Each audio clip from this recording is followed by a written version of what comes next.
Hey, good morning. I want to show you something. I just bought this bra at, I think, Ross or something, and look what it does. I can't handle that. It makes it look, icky. So I have to just take a razor and get that off. It takes a minute. There's also little fuzz tools you can buy that run over it.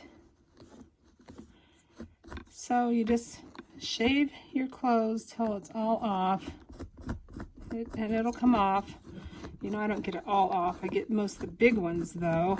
Oh, can you believe that? Look at that. It gets, so if you want to keep on going, so you can do it to sweaters and stuff, but you got to be careful. You might tear into your sweater. You do have to be careful.